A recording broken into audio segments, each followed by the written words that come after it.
Welcome to my YouTube channel. दोस्तों, अगर आपने अभी तक एक नर्सिंग क्लासेस चैनल को सब्सक्राइब नहीं किया तो चैनल को सब्सक्राइब करो, वीडियो को लाइक करो और अपने दोस्तों के साथ शेयर करो। तो दोस्तों, पिछली क्लास स्टार्ट करने से पहले हम पिछली क्लास का एक शॉर्ट रिवीजन कर लेते हैं। पिछली क्लास में हमने मेथड ऑफ द मेटास्टेसिस देखे थे। उसमें 6 मेथड देखे थे हमने। फर्स्ट मेथड था infiltration of the tissue space. Method of the metastasis में कैंसर, मेटास्टेसिस वर्ड का मीन्स होता है कैंसर किस प्रकार या डिजीज कंडीशन किस प्रकार से वन ऑर्गन से या वन पैलेस से सेकंड ऑर्गन या दूसरे पैलेस में किस प्रकार ट्रांसफर होती है। तो उसमें पहला देखा था हम filtration of the tissue space, tissue space के फिल्ट्रेशन के थ्रू। सेकंड हिमेटोजीनियस, हिमेटोजीनियस में सार्कोमा टाइप का कैंसर। सार्कोमा में मैंने बताया था आपको connective tissue, sarcoma connective tissue, connective tissue में कैंसर होता है जैसे बोन कार्टिलेज, वो हिमेटोजीनियस रूट के थ्रू मेटास्टेसिस होता है। थर्ड हमने लिम्फेटिक लिम्फोमा देखा था, लिम्फेटिक रूट। तो लिम्फेटिक रूट में कार्सिनोमा या एपिथेलियम टाइप का टिश्यू में कैंसर होता है, वो ट्रांसफर होता है, कार्सिनोमा। मैंने मेजर कैटेगरी में कार्सिनोमा तो बताया था आपको, एपिथेलियम में, एपिथेलियम टिश्यू में जो कैंसर होता है उसे कार्सिनोमा टाइप कैटेगरी दिखाई थी, उसमें बताया था मैंने।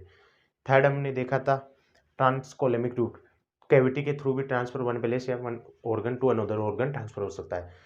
फोर्थ फिफ्थ देखा था हमने जनरल पाथवे, जैसे स्मॉल इंटेस्टाइन से small intestine, large intestine, ureter से ब्लैडर में।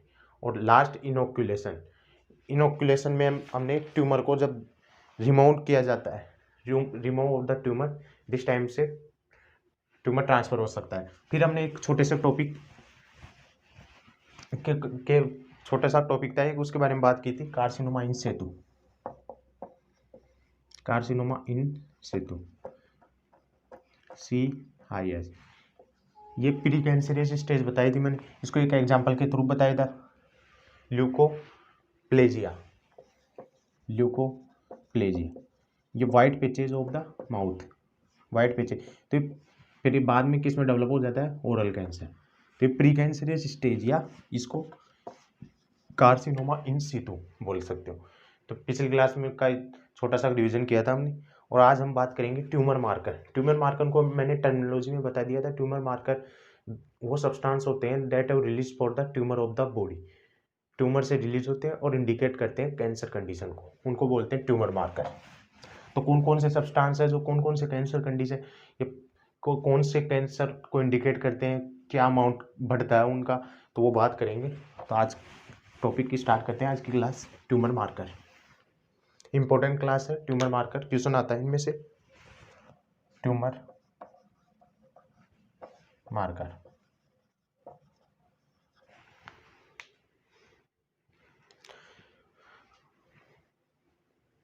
ट्यूमर मार्कर फर्स्ट है अपना PSA, prostate specific antigen, PSA prostate specific antigen. ये कौन से कैंसर को इंडिकेट करता है, prostate cancer, prostate cancer. Prostate cancer को इंडिकेट करता है PSA, इसका अमाउंट बढ़ जाता है, PSL प्रोस्टेट स्पेसिफिक एंटीजन का अमाउंट बढ़ जाता है ब्लड में या यूरिन में, तो इससे नॉर्मल अमाउंट से ज़्यादा हो जाता है, तो वो कैंसर को इंडिकेट करता है। कौन से कैंसर को, प्रोस्टेट कैंसर। तो ये ट्यूमर मार्कर हो गया first. Second CEA,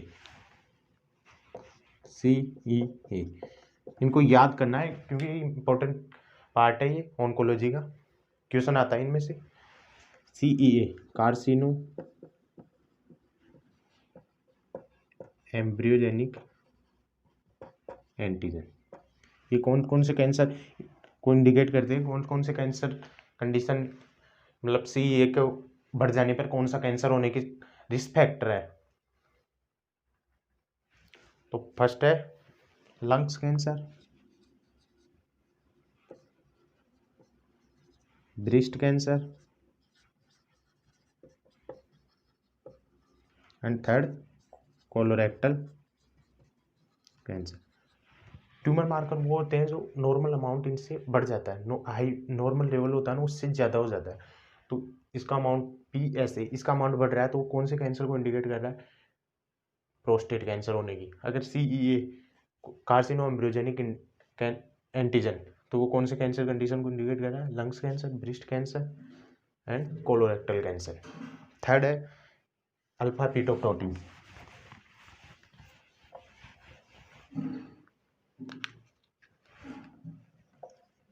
alpha fetoprotein, alpha AFL।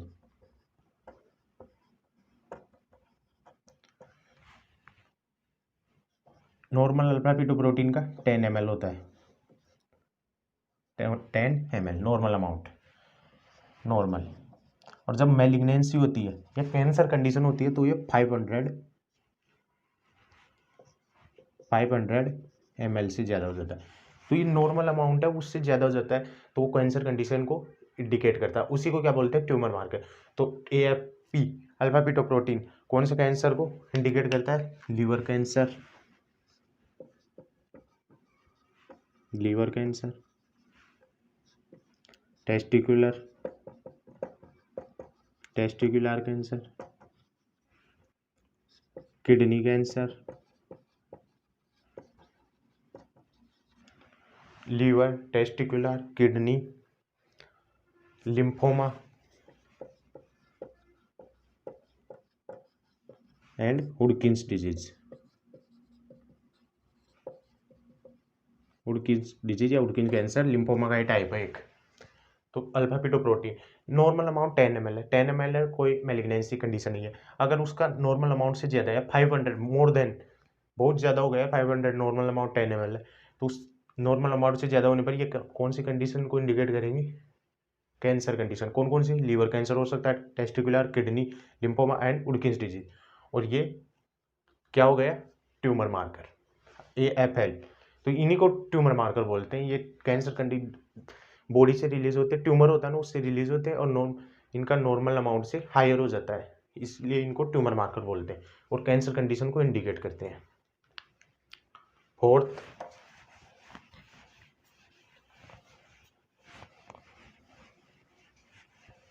Fourth cancer antigen 125। Cancer antigen 125 ovary cancer.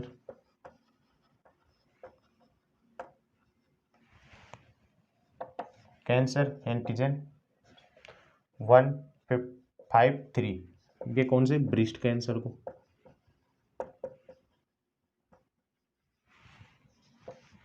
Cancer antigen इनको याद करना पड़ेगा, बहुत इंपॉर्टेंट पार्ट है ऑन्कोलॉजी का। 199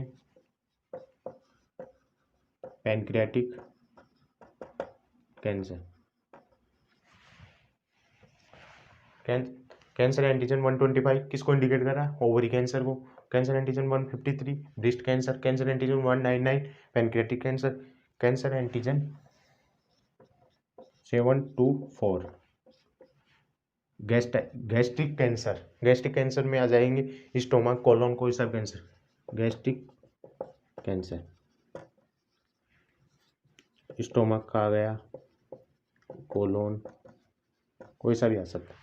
तो अभी तक हमने 7 ट्यूमर मार्कर के बारे में बात कर ली। पहला प्रोस्टेट स्पेसिफिक एंटीजन था जो प्रोस्टेट कैंसर को इंडिकेट कर रहा था। सेकेंड अपना cerebro carcino embryogenic antigen CEA, उसके बारे में बात की। वो ब्रेस्ट कैंसर, लीवर कैंसर या कोलोरेक्टल कैंसर को इंडिकेट कर रहा था। अल्फा पीटोप्रोटीन थर्ड था अपना।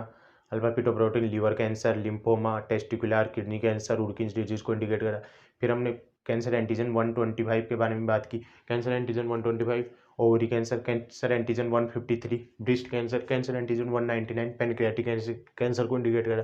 Cancer antigen 724 gastric cancer. अब 7 हो गए, 10 है। इंपॉर्टेंट बता रहा हूँ आपको। B8 लिखो, BRCA first breast cancer antigen and BRCA second. किसको इंडिकेट करेंगे? Breast cancer. ब्रेस्ट कैंसर की कंडीशन को इंडिकेट करेंगे। ट्यूमर मार्कर है ये। कैल्सिटोनिन 9,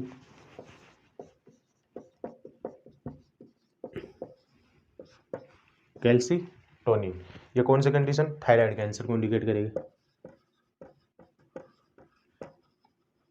ट्यूमर मार्कर है, ट्यूमर मार्कर का वर्ड्स का मीन्स ही होता है, टर्मिनोलॉजी में बता दिया था मैंने, दो substance that have release for the tumour of the body and indicate cancer of the, tumour से रिलीज होते हैं और कैंसर कंडीशन को इंडिकेट करते हैं।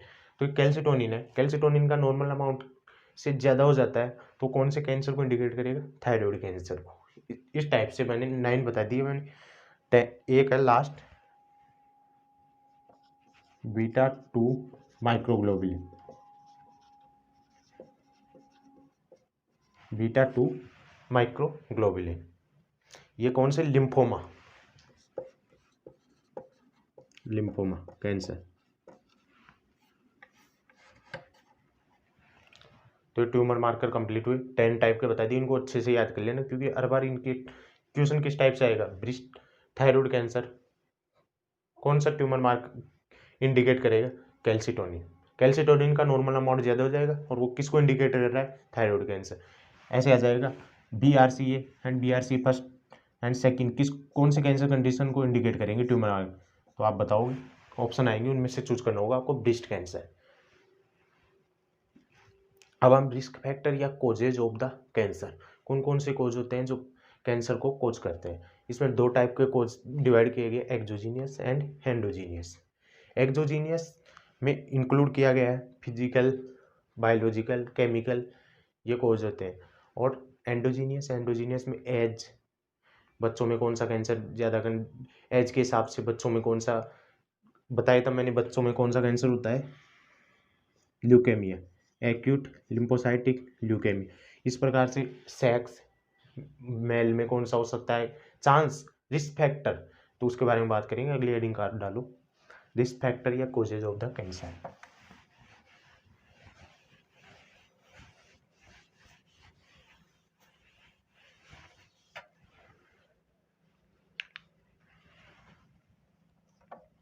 Risk factor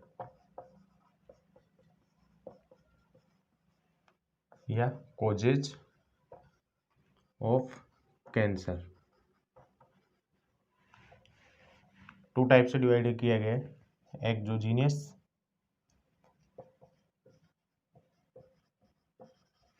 and endogenous. Exogenous में इन्वायरमेंटल या फिजिकल, बायोलॉजिकल, केमिकल इनको इंक्लूड किया गया है, 3 टाइप से होते हैं, first physical, second biological, third chemical. कौन कौन से केमिकल सब्सटेंस होते हैं जो कैंसर कंडीशन को इंक्लूड किया, वो केमिकल में आ जाएंगे। एंडोजीनियस में फर्स्ट एज, सेकेंड सेक्स या हार्मोन, हार्मोन भी कैंसर कंडीशन को रिस्क फैक्टर होते हैं, कौन सा हार्मोन कौन कैंसर कंडीशन को डेवलप कर सकता है, तो age, second sex, third heredity and fourth race. यानी इंडिया में कौन सा कैंसर हो सकता है, अफ्रीकन पीपल में मोस्टली कौन सा कैंसर होता है, उस हिसाब से रेस, तो नोट डाउन करो। ब्राइटनेस थोड़ी बढ़ा दूं, ठीक है।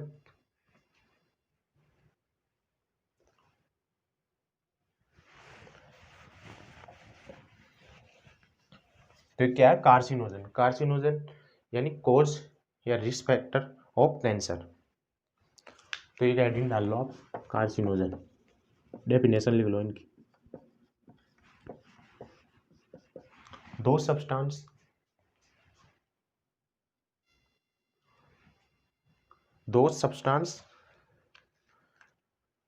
कार्सिनोजन क्या होता है,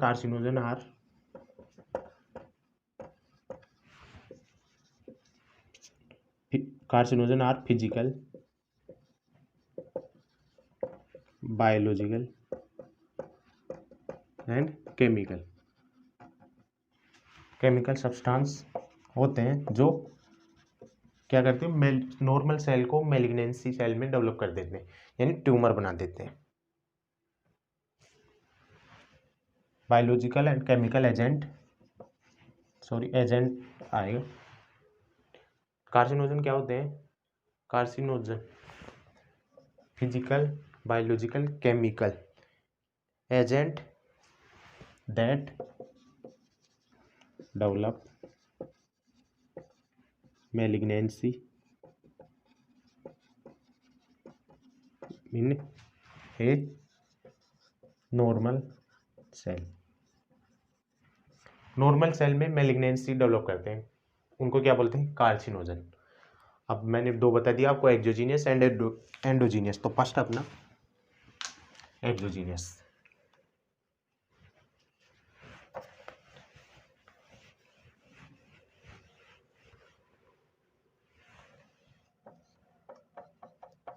एक्सोजीनियस,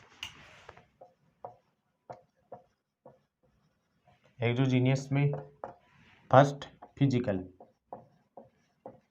थ्री टाइप बताएं, फिजिकल, बायोलॉजिकल, केमिकल। उसमें फर्स्ट फिजिकल, फिजिकल में फर्स्ट रेडिएशन लेंगे। रेडिएशन के थ्रू किस प्रकार कैंसर या मैलिग्नेंसी होती है नॉर्मल सेल में, वो पढ़ेंगे हम। तो रेडिएशन में X-ray, X-ray and UV rays, X-ray and UV rays क्या करेंगे? Decomposition of water, decomposition of water in cell. Water का डिकम्पोजिशन कर देंगे, जिससे क्या होगा? रिलीज फ्री रेडिकल,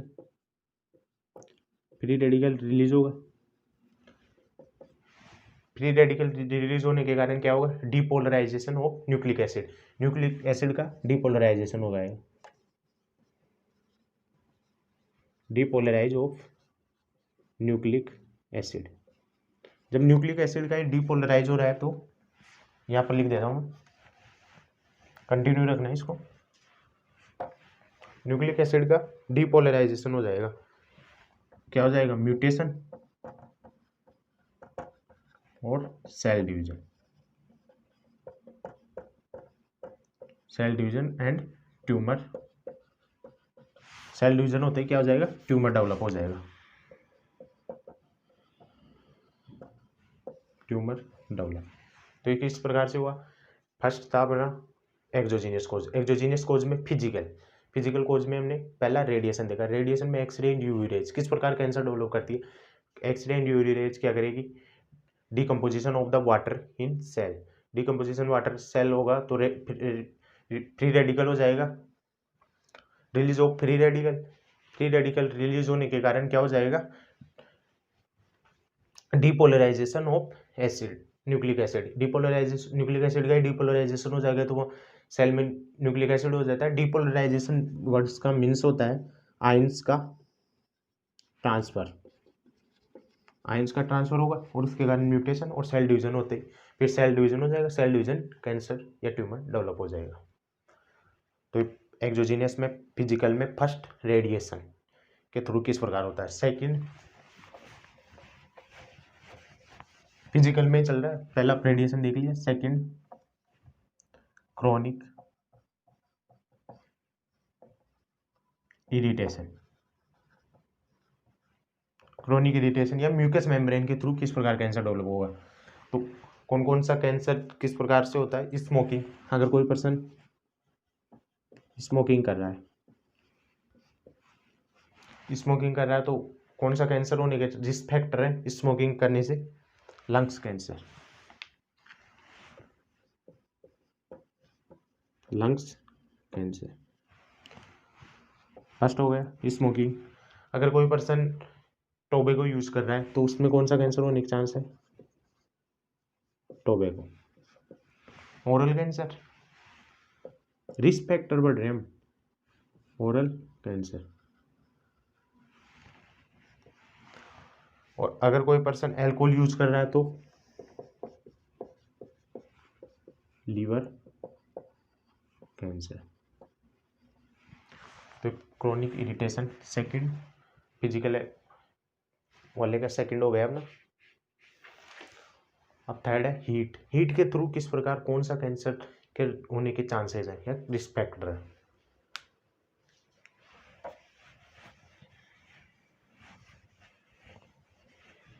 हीट के थ्रू कौन सा होता है, कंगारी कैंसर। कंगारी कैंसर ओवर हीटिंग के कारण कंगारी कैंसर डेवलप होता है। अगर कोई ओवर किसी भी चीज़ का ओवर होता है तो वो तो एबनॉर्मली होता है, बुरा ही होता है। वो ओवर हीटिंग के कारण कंगारी कैंसर होता है। वो कौन से पीपल में देखने को मिलता है, मोस्टली जम्मू कश्मीर, वहाँ पर कंगारी होती है, उसमें चारकोल डाला जाता है, बर्निंग चारकोल डाला जाता है और वो टेम्परेचर को मेंटेन किया जाता है। तो वहाँ पर ओवर हीटिंग होती है ना, तो उसके कारण वहाँ पर वहाँ के पीपल में, वहाँ के पर्सन में मोस्टली कंगारी कैंसर पाया जाता है। थर्ड, ओवर हीट, हीट के कारण कंगारी कैंसर, कंगारी कैंसर। ये एक टाइप का स्किन कैंसर ही होता है। कंगारी कैंसर किसके कारण होता है, ये over heating, over heating, over heating के कारण कंगारी कैंसर होता है मोस्टली। और नीचे पॉइंट लिख लो, mostly found in Kashmiri, Kashmiri person होते हैं उनमें मोस्टली कंगारी कैंसर पाया जाता है। तो हमने एक्सोजीनियस कोज का फर्स्ट था फिजिकल। फिजिकल में हमने रेडिएशन के थ्रू, यूवी रेज के थ्रू किस प्रकार कैंसर होने के चांसेस होते हैं, क्रोनिक, सेकंड क्रोनिक इरिटेशन और थर्ड हीट। अब सेकंड है अपना बायोलॉजिकल फैक्टर। बायोलॉजिकल में बैक्टीरिया के थ्रू कौन सा कैंसर होता है, वायरस, फंगस, ये भी कैंसर को डेवलप कर सकते हैं या कोज कर सकते हैं। तो ये भी रिस्क फैक्टर है। सेकंड अपना biological,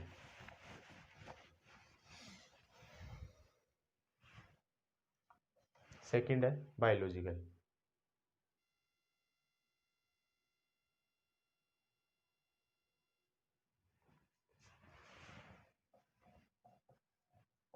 biological,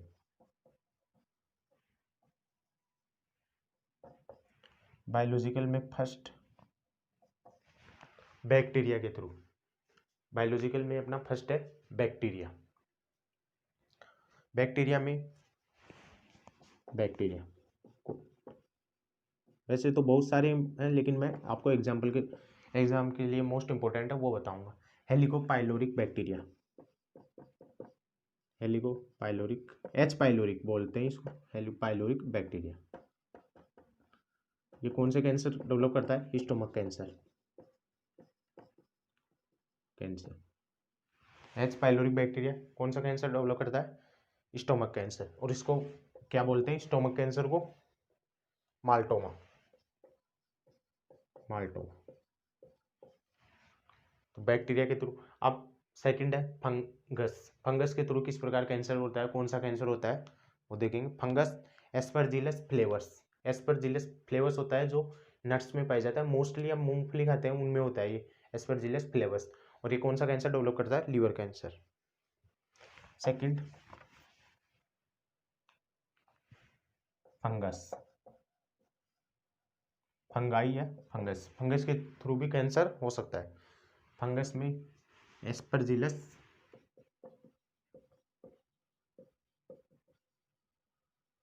Aspergillus flavours,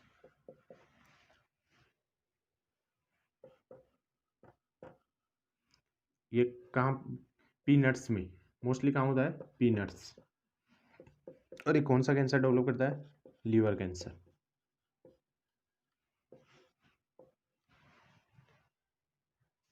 biological factor में हमने पहले बैक्टीरिया देखा, एच पाइलोरिक बैक्टीरिया कौन सा कैंसर डेवलप करता है, स्टोमक कैंसर। फिर सेकंड अपना फंगस, फंगस में एस्परजिलस फ्लेवर्स जो कहाँ होता है, पीनट्स में होता है, नट्स में होता है लेकिन मूंगफली में मोस्टली पाया जाता है। और ये कौन सा कैंसर कर सकता है, लीवर कैंसर। अब थर्ड है वायरस,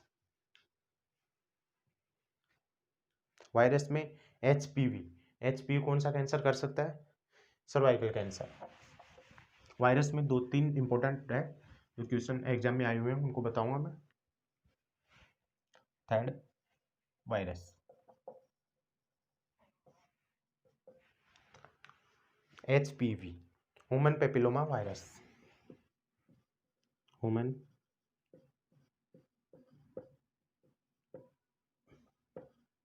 पेपिलोमा वायरस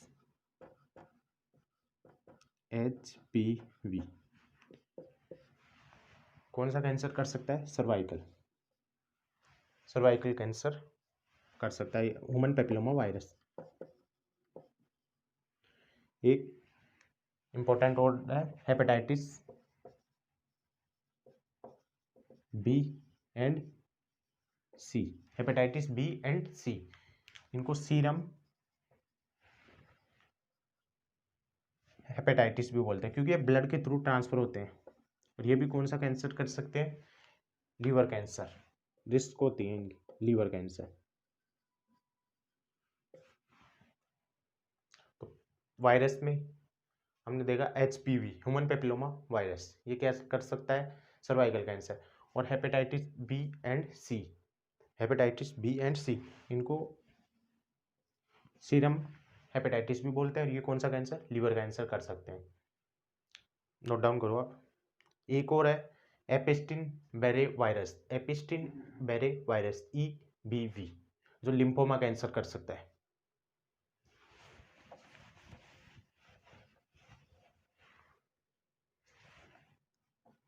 एपिस्टिन बेरे वायरस EBV कौन सा कैंसर? लिम्फोमा। ऑर्गन ट्रांसप्लांटेशन करते हैं उस टाइम जो कैंसर ट्रांसफर हो सकता है उसको एपिस्टिन बेर वायरस बोलते हैं। और इसको बुर्किड्स लिम्फोमा भी बोलते हैं,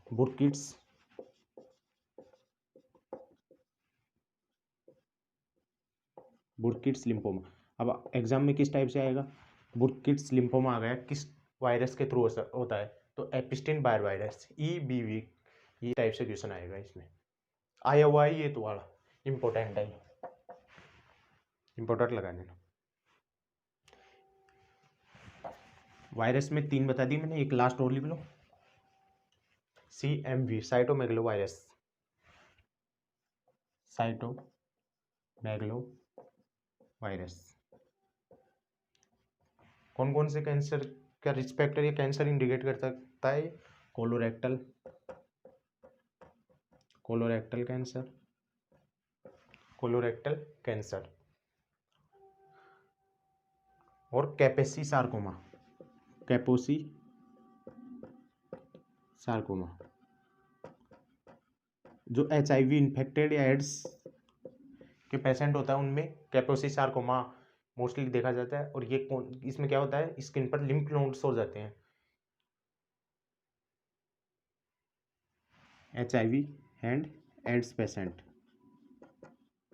कौन सा? Kaposi sarcoma. और इसमें क्या हो जाता है? Lymph nodes on skin and mucous membrane. तो बायोलॉजिकल रिस्क फैक्टर थे। हमने पहले फिजिकल देख लिया, फिजिकल में रेडिएशन के थ्रू किस प्रकार अल्ट्रावायलेट या यूवी रेज, क्रोनिक इरिटेशन में हमने देखा ओरली फैल सकता है कैंसर ओरल रूट से। अगर टोबैको यूज कर रहे हैं तो ओरल रूट से ओरली हो सकता है। अगर एल्कोहल यूज कर रहे हैं तो लीवर कैंसर हो सकता है, क्रोनिक इरिटेशन देखा था। फिर थर्ड था अपना हीट, अवर हीटिंग के कारण वो फिजिकल आ गए एक्सोजीनियस कोज में। सेकंड था एक्सोजीनियस कोज में बायोलॉजिकल में बैक्टीरिया, फंगस एंड वायरस। तीनों के मैंने एग्जाम्पल के थ्रू बता दिया है। अब लास्ट है अपना केमिकल एजेंट।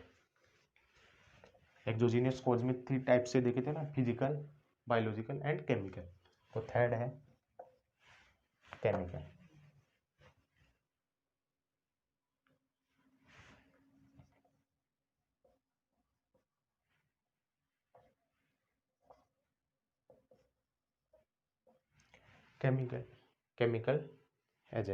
केमिकल एजेंट में पेस्टिसाइड,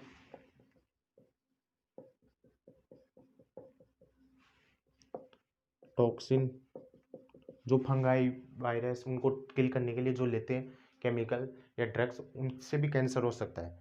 टॉक्सिन, फंगिसाइड, फंगस को रिमूव किल करने के लिए फंगिसाइड, फंगिसाइड, तो ये भी केमिकल एजेंट में आ गए और कैंसर को रिस्क फैक्टर है, कैंसर डेवलप कर सकते हैं, cause of the cancer. Insecticide,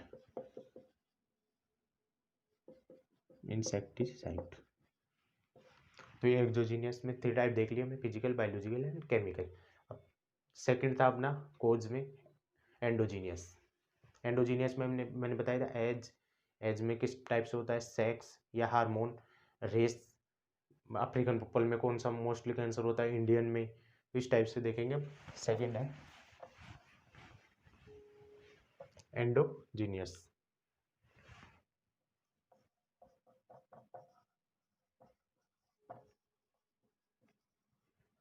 endogenous में फर्स्ट एज,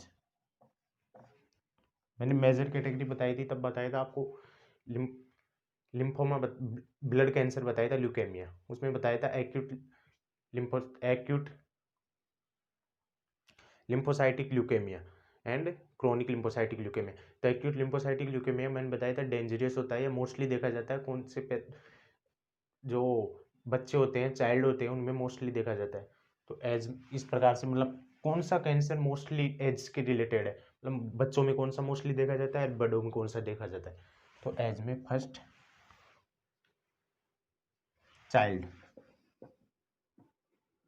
चाइल्ड में acute lymphocytic leukaemia. Old age में, ओल्ड एज में कौन सा कैंसर देखा जाता है, प्रोस्टेट कैंसर। अगर ल्यूकेमिया की बात करें उस मेजर कैटेगरी में दिखाया था, मैंने बताया था एक्यूट एंड एक क्रोनिक दिखाया था। क्रोनिक कौन से, एडल्ट एज के लिए, और चाइल्ड मोस्टली किस में देखा जाता है, चाइल्ड में कौन सा कैंसर देखा जाता है, एक्यूट लिम्फोसाइटिक ल्यूकेमिया, और एडल्ट में क्रोनिक लिम्फोसाइटिक ल्यूकेमिया। तो वो तो ल्यूकेमिया की बात करें तो एडल्ट में chronic lymphocytic leukaemia. Major category बताई थी मैंने, बता दिया था वहां पर आपको।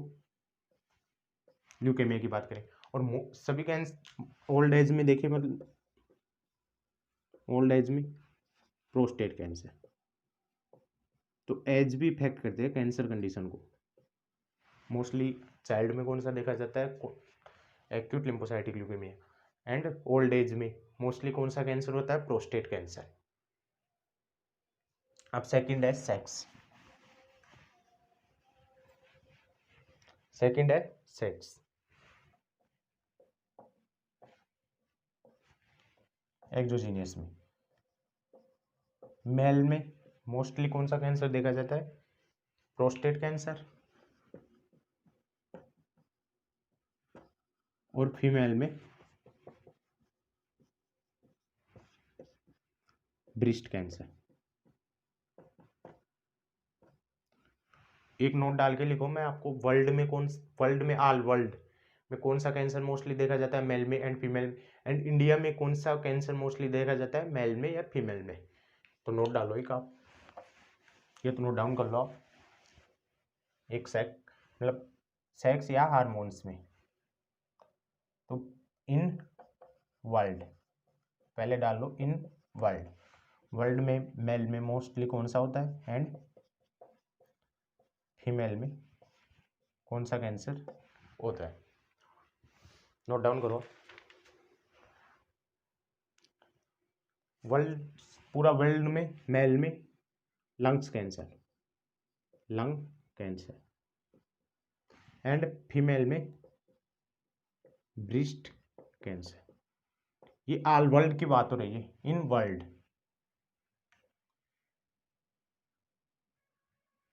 इन वर्ल्ड्स, ऑल वर्ल्ड में फीमेल में लंग्स कैंसर मोस्टली देखा जाता है, एंड फीमेल में ब्रेस्ट कैंसर। अब in India, in India India में मेल एंड फीमेल। मेल में मोस्टली कौन सा कैंसर देखा जाता है इन इंडिया में? ये तो टोबैको खाएंगे इंडिया वाले, तो तंबाकू ज़्यादा खाते हैं, ओरल कैंसर। एंड फीमेल में मोस्टली इंडिया में कौन सा होता है कैंसर? Cervical cancer. तो इस प्रकार कंफ्यूज मत हो ना एग्जाम में। अगर पूरे वर्ल्ड की बात हो रही है और मोस्टली कौन सा कैंसर होता है फीमेल में? Breast cancer. एंड मेल में लंग्स कैंसर। अगर इंडिया की बात हो रही है, इंडिया में मेल में ओरल कैंसर। तंबाकू ज़्यादा खाएंगे तो गुटखे खाएंगे, इसलिए मोस्टली इंडिया में ओरल कैंसर होता है। और फीमेल में सर्वाइकल कैंसर मोस्टली होता है। तो एंडोजीनियस कोज में हमने एज, सेक्स दो। अब थर्ड है रेस। रेस मीन्स इंडिया में कौन सा होता है मोस्टली, अफ्रीकन में कौन सा होता है, यूरोपियन में कौन सा होता है। थर्ड है रेस।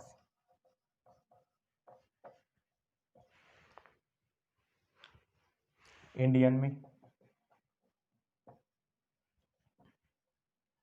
Oral cancer. अफ्रीकन में लीवर कैंसर।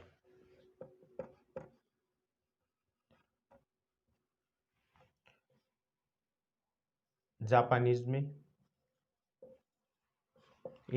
जापानीज में कौन सा कैंसर देखा जाता है? Stomach cancer.